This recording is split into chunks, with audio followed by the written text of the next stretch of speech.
Hello students, how are you? Welcome to Chemistry Zone. આજે SN2 પ્રક્રિયાની ભવ્ય સફળતા બાદ SN1 SN2 તમને કમ્પ્લીટ આવડી ગયું હશે. તો આજે આપણે હેલો એલિન હેલો એરિન ટોપિક જે છે એના રાસાયણિક ગુણધર્મો ભણી રહ્યા હતા. હેલો આલ્કેન અને હેલો એરિન એના રાસાયણિક ગુણધર્મો આ આપણો મેઇન ટોપિક હતો. આ મેઇન ટોપિકમાં બાળકો ખરેખર એમાં કેટલી પ્રક્રિયાઓ ભણવાની છે પહેલા એક ટોપિકને સબ ટોપિકમાં ડિવાઈડ કરતા શીખીએ. તો એમાં સૌથી પહેલી આપણે ભણવાની હતી કે hello alkane hello arene generally વિસ્થાપન પ્રક્રિયા આપે છે અને વિસ્થાપન પ્રક્રિયા બી કઈ કેન્દ્રાનુરાગી. અને આ જે કેન્દ્રાનુરાગી વિસ્થાપન પ્રક્રિયા આપે છે એમાં તમે શીખ્યા SN1 અને SN2. વિસ્થાપન પ્રક્રિયા જનરલી કેન્દ્રાનુરાગી વિસ્થાપન પ્રક્રિયા ને એમાં તમે શીખ્યા SN1 અને SN2 પ્રક્રિયા શીખ્યા. બીજી પ્રક્રિયા તમને જે શીખવાડે છે એ વિલોપન પ્રક્રિયા છે. વિસ્થાપન આપે છે સાથે સાથે એ વિલોપન પ્રક્રિયા આપે છે. એટલે વિસ્થાપન પછી રાસાયણિક ગુણધર્મોમાં શું શીખવાનું છે આપણે? વિલોપન. વિલોપન પછી શું શીખવાના છીએ એ બી સમજી લઈએ. તો ત્રીજી પ્રક્રિયા એમાં આવશે ધાતુ સાથે પ્રક્રિયા. શેની સાથે? એ ધાતુ સાથે પણ પ્રક્રિયા કરે છે. ધાતુ સાથે પ્રક્રિયા કરે છે એમાં પાછી બે પ્રકારની પ્રક્રિયાઓ શીખવાની છે. એક આપણે શીખવાનું છે વુડ્સ પ્રક્રિયા એમાં, અને બીજી એમાં શીખવાના છો તમે ગ્રિગ્નાર્ડ. વુડ્સ અને બીજું શું શીખવાના છો તમે એમાં? ગ્રિગ્નાર્ડ. એના પછી બસ આપણે હેલો એરિનની પ્રક્રિયાઓ ભણીશું. એટલે પહેલા હેલો એરિન પતી જાય પછી તમામ પ્રક્રિયાઓ કોના માટે શરૂ થશે? હેલો એરિન માટે. ટૂંકમાં ટોપિક જ્યાં સુધી સમજણમાં ના આવે ત્યાં સુધી આગળનું કેવી રીતે ખબર પડે? એટલે આપણો મેઇન ટોપિક શું ચાલી રહ્યો છે? હેલો આલ્કેન હેલો એરિનના રાસાયણિક ગુણધર્મો. રાસાયણિક ગુણધર્મોનો અર્થ એવો થાય કે એ કેવા કેવા પ્રકારની પ્રક્રિયાઓ આપે છે. એમાં પહેલું તમે ભણ્યા કે એ તો વિસ્થાપન પ્રક્રિયા આપે છે. કેવી પ્રક્રિયા આપે છે? વિસ્થાપન. અને વિસ્થાપન બી બે પ્રકારના હોય: ઇલેક્ટ્રોન અનુરાગી વિસ્થાપન અને કેન્દ્રાનુરાગી વિસ્થાપન. તો હેલો આલ્કેન કયું વિસ્થાપન આપે છે? કેન્દ્રાનુરાગી વિસ્થાપન આપે છે, SN1 અને SN2. બીજું એ આપે છે વિલોપન પ્રક્રિયા. વિલોપન પ્રક્રિયા એટલે કંઈક દૂર થવાની પ્રક્રિયા. વિસ્થાપન એટલે જ્યારે કશુંક આવે અને કશુંક જાય. વિલોપન એટલે એમાંથી કશુંક જતું રહે, અલોપ થઈ જાય, ગાયબ થઈ જાય. ને ધાતુ સાથે પ્રક્રિયા જેમાં વુડ્સ અને ગ્રિગ્નાર્ડ. હવે આપણે આ પ્રક્રિયા ભણી ગયા છીએ SN1 અને SN2. આજનો મેઇન ફોકસ છે આપણો વિલોપન પ્રક્રિયા. પરીક્ષામાં અહીંયા ઇઝીલી ક્વેશ્ચન પૂછાઈ શકે, બહુ સરસ મજાના પ્રશ્નો અહીંથી આવી શકે કે વિલોપન પ્રક્રિયા સમજાવો. હેલો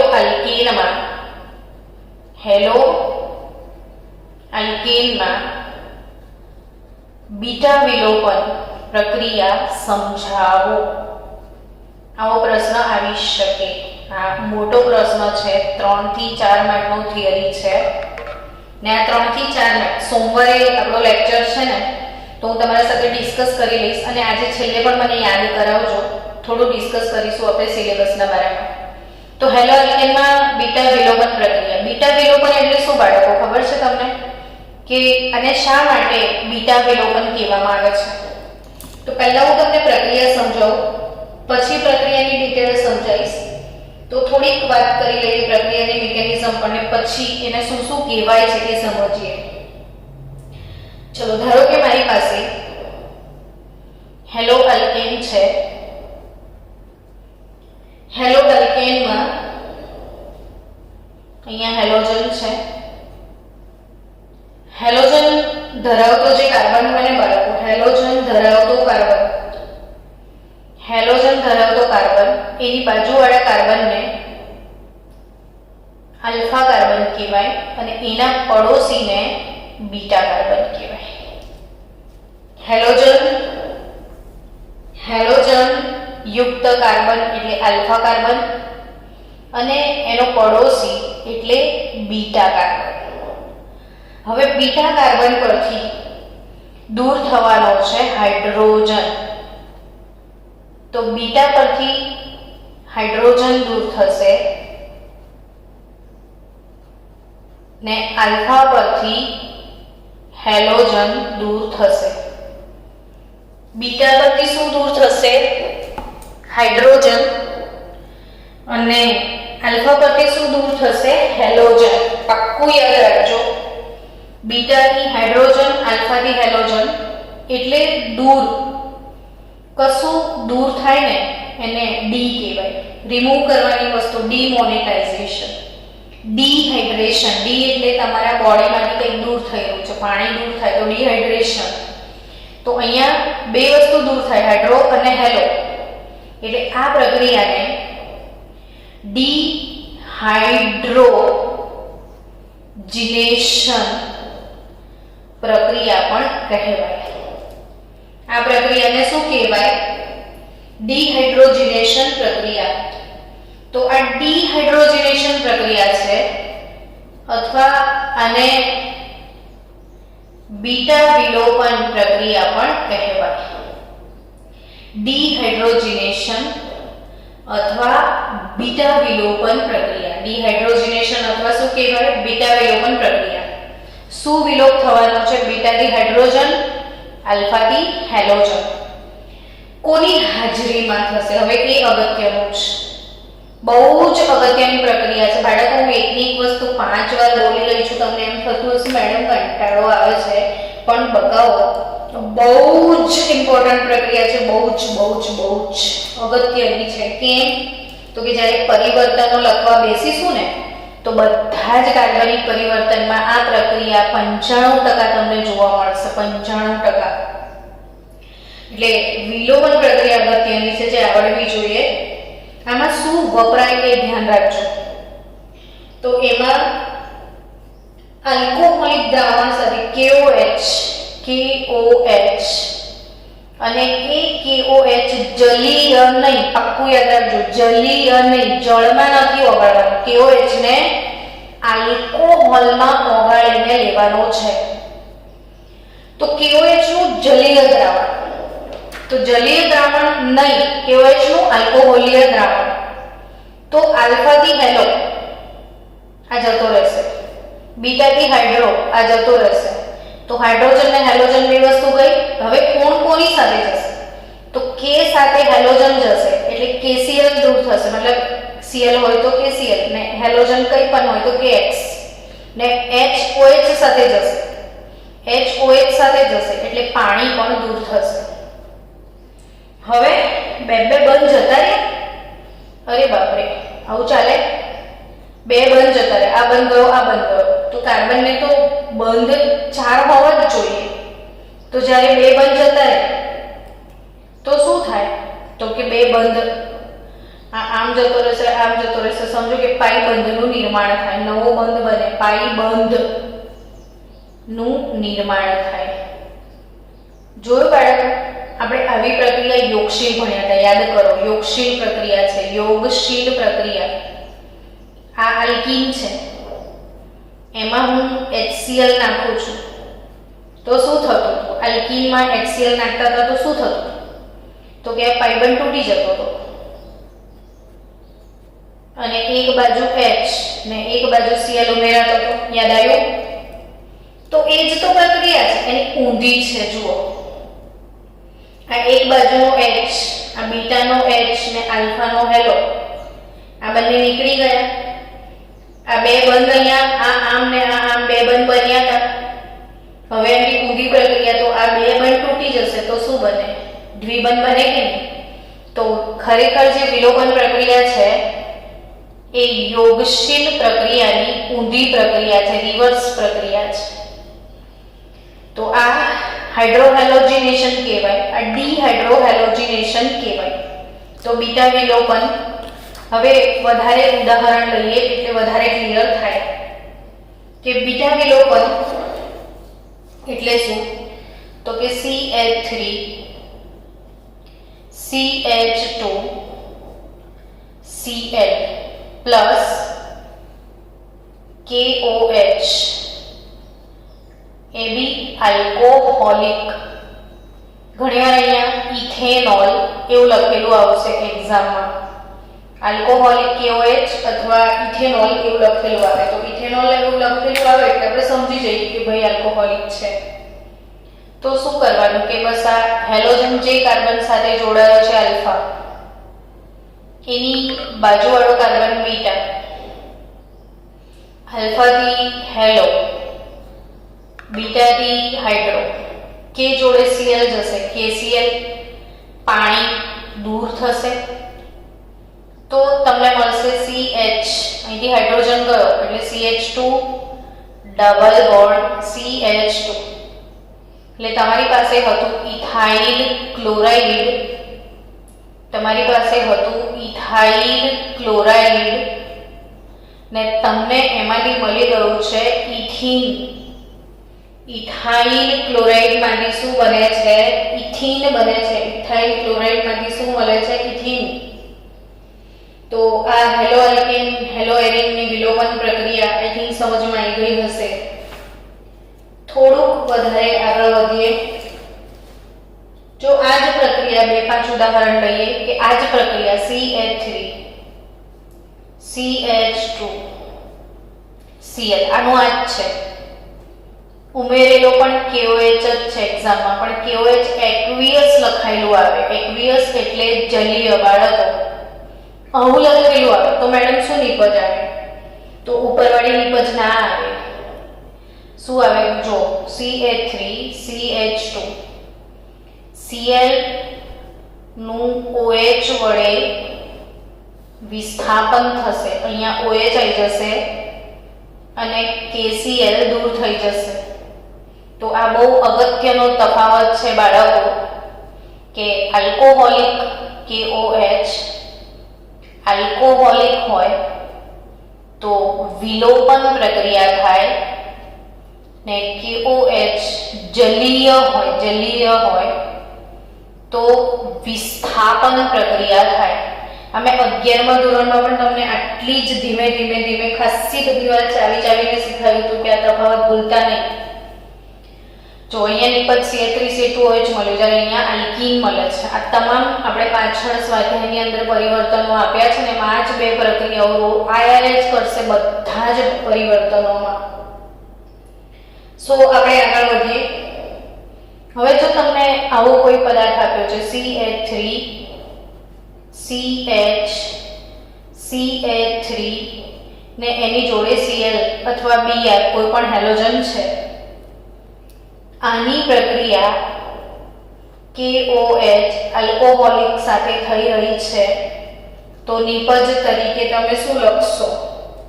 એટલે તમે એમ કહેશો કે ઓકે, હેલોજન જે કાર્બન સાથે જોડાયો છે એ આલ્ફા કાર્બન અને એનો જે પડોશી છે એ બીટા કાર્બન છે. પણ અહીંયા તકલીફ એવી છે કે આને બે પડોશી છે. સમજી રહ્યા છો? આને બે પડોશી છે. હવે આ બાજુ પણ બીટા કાર્બન છે, આ બાજુ પણ બીટા કાર્બન છે. તો ખરેખર કયો બીટા કાર્બન લેવાનું?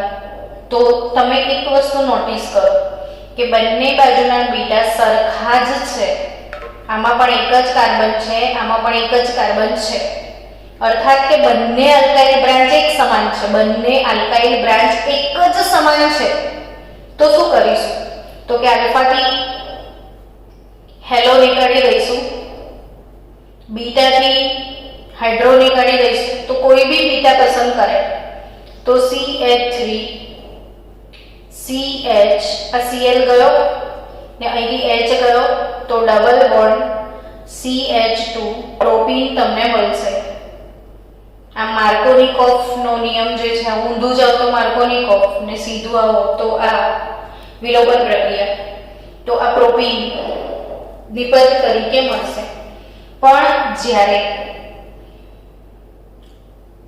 એવું ઘટના બને કે CH3 CH2 CH2 CH અહીંયા BrCl કંઈ પણ CH3 આ ટાઈપનો પદાર્થ હોય અથવા હજી એક કાર્બન ઉમેરો કંઈ પણ એમ, ટૂંકમાં આ ટાઈપ એટલે શું? તો કે એ ટાઈપમાં એવું કહે છે કે આ જે આલ્ફા છે એની બાજુમાં જે બીટા છે, તો બંને બાજુ હવે આ ટાઈપનું નથી, થોડુંક અલગ છે. આ આલ્કાઇલ બ્રાન્ચ, આ આલ્કાઇલ શૃંખલા જે છે એ મોટી છે. આલ્કાઇલ શૃંખલા આ બાજુ મોટી છે ને આ બાજુ જે આલ્કાઇલ શૃંખલા છે એ નાની છે. તો આ નાની આલ્કાઇલ શૃંખલા, આ મોટી આલ્કાઇલ શૃંખલા, એક નાની શૃંખલા છે એક મોટી શૃંખલા છે, એવો આ પદાર્થ છે 2 bromo 1 2 3 4 5 pentane, 2 bromo pentane, 2 bromo pentane. તો આ જે 2 બ્રોમો પેન્ટેન છે એ 2 બ્રોમો પેન્ટેનની પ્રક્રિયા શેના સાથે થાય? તો ઇથેનોલ 2 બ્રોમો પેન્ટેન એની રાસાયણિક પ્રક્રિયા ઇથેનોલિક KOH સાથે લઈએ તો ઇથેનોલ અને KOH સાથે થાય તો નિપજ તરીકે શું મળશે એ સમજીએ. તો કે આ સંજોગોમાં કયો બીટા યુઝ કરવાનો, જો મારે ફરીથી લખવું પડશે 2 બ્રોમો પેન્ટેન, બીકોઝ મારી પાસે સ્પેસ નથી અહીંયા. ચલો એ બાને તમારે બી પ્રેક્ટિસ થઈ જશે 2 બ્રોમો પેન્ટેનની. 1 2 3 4 ને 5, 2 નંબર પર bromine, CH3 CH2 CH2 CH3, 2 bromo pentane. 2 bromo પેન્ટેનમાં આ રહ્યું 2 બ્રોમો પેન્ટેન, KOH ઇથેનોલ, દૂર શું થવાનું તો કે KBr, હેલોજન K જોડે જશે ને હાઇડ્રોજન H જોડે જશે. હવે સપોઝ તમે આ બીટા વાપરો છો તો નિપજ શું મળે સમજજો. તો આ બીટા હોય તો આ આલ્ફા, તો આ બે વચ્ચે દ્વિબંધ આવી જશે એટલે CH3 CH2 CH double bond CH3 આ નિપજ આવશે. આ નિપજ આપણે નામ 1 2 3 4 1 2 3 4 5 એટલે પેન્ટ 2 ઇન છે, બરાબર? Pant 2 in. હવે જો આ બીટા વાપરો, સેકન્ડ વાળો આ બીટા વાપરો તો નિપજ શું આવે સમજો. તો ભાઈ આ બે વચ્ચે દ્વિબંધ આવશે તો CH3 CH2 CH2 CH double bond CH2 એટલે તમને મળે પેન્ટ 1 ઇન. તો તમે અલગ અલગ બીટા વાપરો છો તો નિપજ અલગ અલગ મળશે. તો ખરેખર કઈ સાચી નિપજ છે, કઈ મુખ્ય નિપજ છે, કઈ વધારે નિપજ છે? તો આ પેન્ટ 2 ઇન મુખ્ય નિપજ છે. સમજી ગયા? તો આના માટે શોર્ટકટ ટ્રીક યાદ રાખજો. આ નિયમ મેં નથી આપ્યો. 1875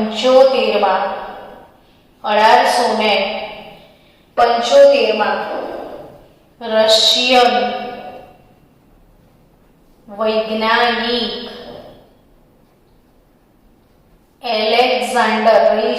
વૈજ્ઞાનિક એલેક્ઝાન્ડર એલેક્ઝાન્ડર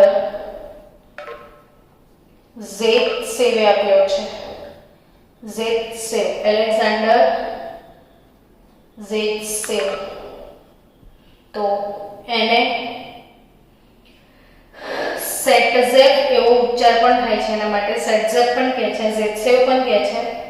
તો એમણે શીખવાયું કે સેવ હંમેશા ખાઓ ને તો આ સેવ લાંબી જ ખાવાની, ને લાંબી સેવ એટલે મેગીની સેવ એવું યાદ રાખજો. ઝેત્સેવ એવું શીખવાયું કે સેવ લાંબી ખાવાની. કઈ સેવ ખાવાની? લાંબી લાંબી સેવ ખાવાની, ટૂંકી ટૂંકી સેવ ખાવાની નહીં.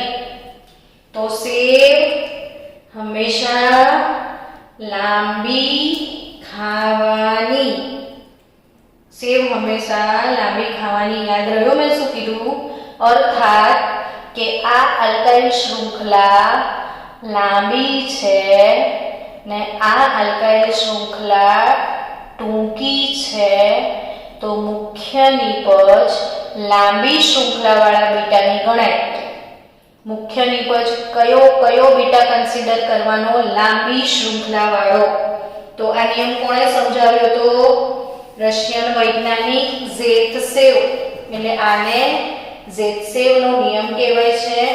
અને ઝેત્સેવે શું શીખાયું છે?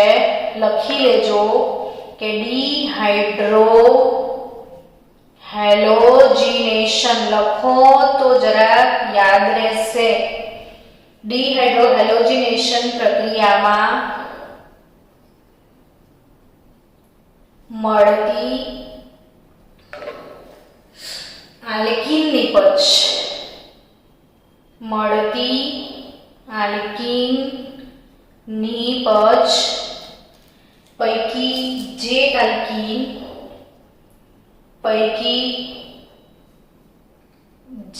આલ્કીન નિપજમાં દ્વિબંધ ધરાવતા કાર્બન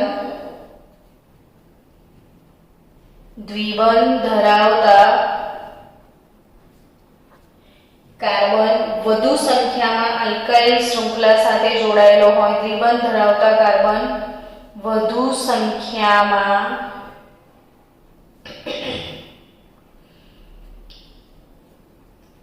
આલ્કાઇલ શૃંખલા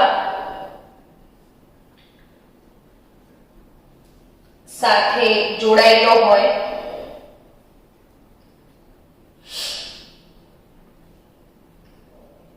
તે નિપજ વધુ મળે છે. તો ડિહાઇડ્રો હેલોજિનેશન પ્રક્રિયામાં મળતી આલ્કીન નિપજ પૈકી જે આલ્કીન નિપજમાં દ્વિબંધ ધરાવતા કાર્બન વધુ સંખ્યામાં આલ્કાઇલ, એટલે હંમેશા મોટી લાંબી સેવ બાજુ મૂવ થવાનું. તો આ ઝેત્સેવનો નિયમ છે. તો આઈ થિંક ઝેત્સેવનો નિયમ તમને કમ્પ્લીટલી સમજમાં આવ્યો હશે એવું મને લાગે છે કે સમજી ગયા હશો. ચલો નેક્સ્ટ પાઠ્યપુસ્તકનો એક કોયડો છે જે પહેલા તમને સોલ્વ કરાવી દઉં, અથવા આપણે 5 મિનિટની મીટિંગ એન્ડ કરીને પાછા આવીશું ને ત્યારે એ કોયડો સોલ્વ કરાવી દઈશ. એટલે અત્યારે આપણે એને રહેવા દઈએ. તો એના પછી આગળ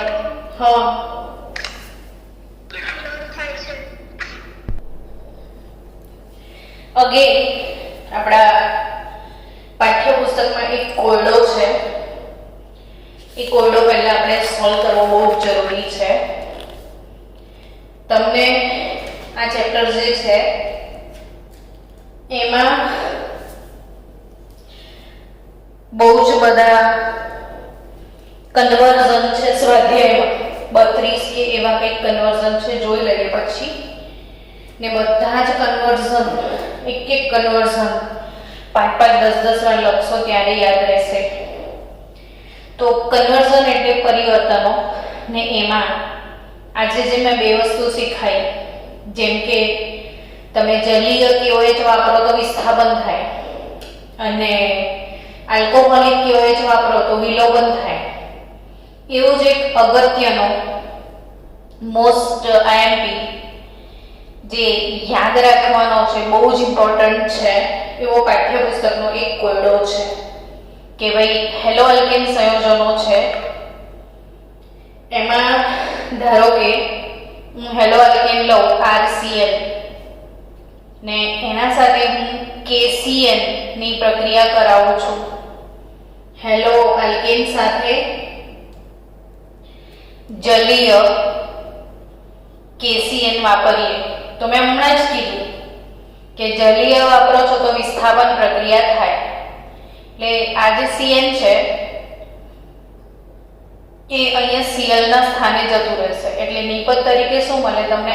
RCN અને KCl વિસ્થાપન પ્રક્રિયા થઈ. હવે RCN એટલે શું? તો કે આલ્કાઇલ સાયનાઇડ, ધ્યાન આપજો, આલ્કાઇલ સાયનાઇડ તો RCN મળશે તમને. For example CH3 CH2 Cl plus KCl તો CH3 CH2 CN plus KCl આવું થાય. હવે અહીંયા ઇમ્પોર્ટન્ટ વાત એ છે કે આનું નામ શું આપીશું? તો કે બે કાર્બન છે ને, બે કાર્બનને ઇથાઇલ કહેવાય, બે કાર્બનને ઇથાઇલ કહેવાય ને CN ને સાયનાઇડ કહેવાય. તો આ બન્યું તમારું ઇથાઇલ સાયનાઇડ. જો સમજો ધીરે ધીરે શીખીએ છીએ આપણે, CN એટલે સાયનાઇડ ને ઇથાઇલ સાયનાઇડ, અથવા આપણે નાઇટ્રાઇલ પણ કહી શકીએ. તો જ્યારે આપણે સાયનાઇડ કહીએ ને તો આ કાર્બનને શૃંખલામાં નહીં ગણવાનો, પણ નાઇટ્રાઇલ કહીએ ને તો ગણવાનો. એટલે 1 2 ને 3 કાર્બન થાય. એટલે આ જ પદાર્થનું નામ થાય પ્રોપેન નાઇટ્રાઇલ. Propane nitrile. આપણો અહીંયા મહત્વનો પ્રશ્ન આ નામકરણ નથી, પણ હવે વચ્ચે વચ્ચે શીખતા જઈએ તો થોડી પ્રેક્ટિસ વધે, બીજું કંઈ નહીં.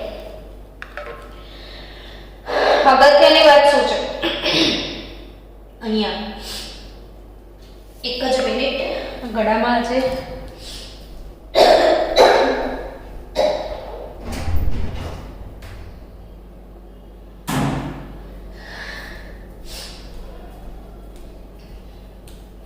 આજે ઇથાઇલ સાયનાઇડ છે અથવા પ્રોપેન નાઇટ્રાઇલ છે.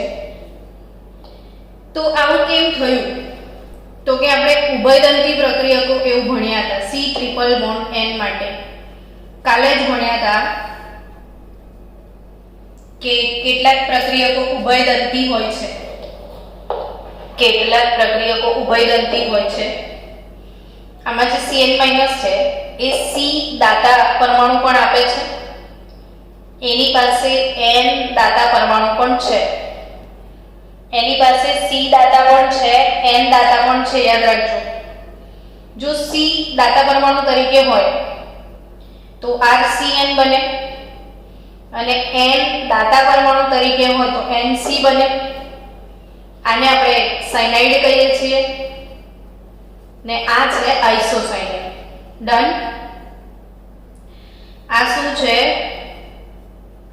આઇસોસાયનાઇડ. આ શું છે? સાયનાઇડ. તો એક સાયનાઇડ, એક આઇસોસાયનાઇડ, ઇથાઇલ સાયનાઇડ.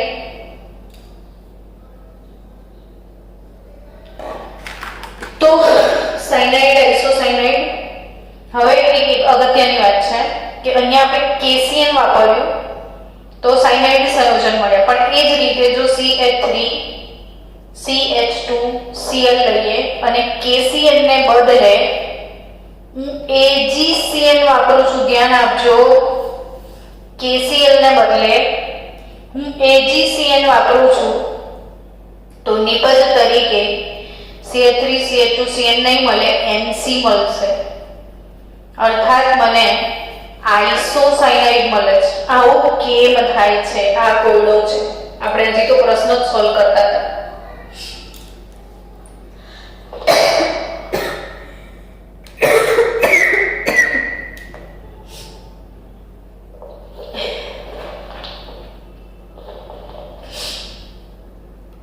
છોકરાઓ ફરી ધ્યાન આપજો. CH3CH2Cl ની પ્રક્રિયા KCN સાથે થાય તો સાયનાઇડ સંયોજન મળે, ને AgCN સાથે થાય તો આઇસોસાયનાઇડ મળે. આવું કેમ? તો કે અહીંયા CN સાથે થયું એટલે C અને C વચ્ચે બંધ બન્યો. જો C દાતા પરમાણુ તરીકે હોય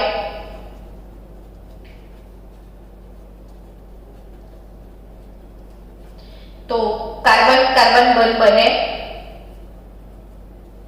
બરાબર, ને N દાતા પરમાણુ હોય તો કાર્બન નાઇટ્રોજન બંધ બને.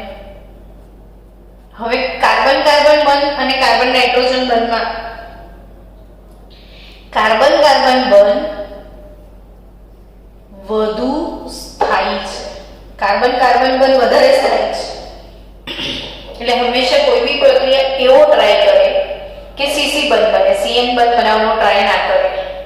જો નાઇટ્રોજન દાતા તરીકે હોય તો જો N અને C વચ્ચે બંધ છે, પણ કાર્બન દાતા હોય તો કાર્બન કાર્બન વચ્ચે બંધ છે. તો કાર્બન કાર્બન બંધની સ્થાયીતા યાદ રાખજો, CC બંધ CN બંધ કરતા વધુ સ્થાયી છે. એટલે CC બંધ બનવાનું વલણ વધારે હોય છે. બીજી વાત, અગત્યની વાત, મોસ્ટ ટાઈમની વાત કે KCN અને AgCN માં શું ફરક? KCN અને AgCN માં શું ફરક?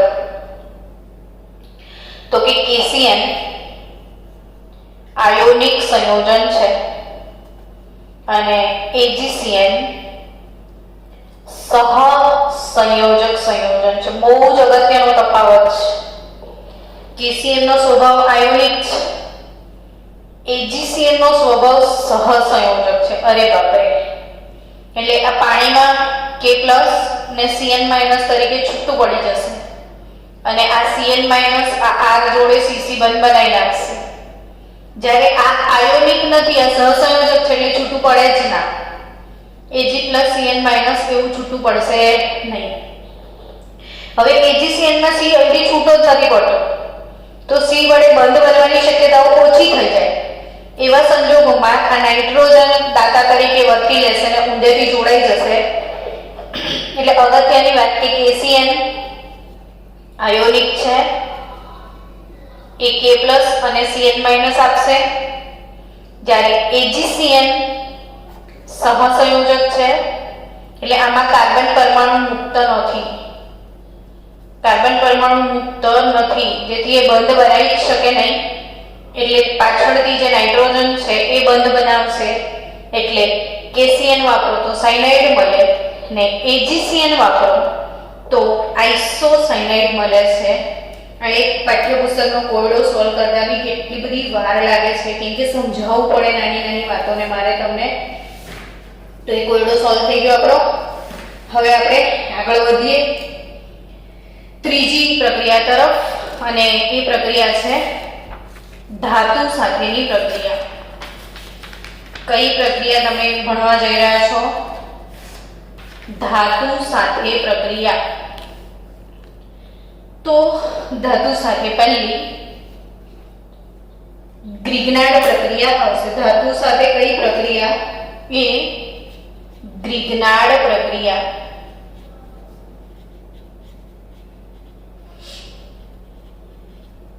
ગ્રિગ્નાર્ડ પ્રક્રિયા કોણે રજૂ કરી હતી? તો 1900 વિક્ટર ગ્રિગ્નાર્ડે આપી હતી. 1900 કોણે આપી હતી? વિક્ટર ગ્રિગ્નાર્ડ. અને વિક્ટર ગ્રિગ્નાર્ડે ગ્રિગ્નાર્ડ પ્રક્રિયક બનાવ્યો તો RMGX. તો RMGX માં R શું છે? તો આલ્કાઇલ બ્રાન્ચ છે, X હેલાઇડ છે, ને Mg ધાતુ છે. તો ધાતુ ઓર્ગેનિક કેમિસ્ટ્રી, એટલે આ ઓર્ગેનિક કેમિસ્ટ્રીમાં ધાતુ એન્ટર થઈ ગઈ.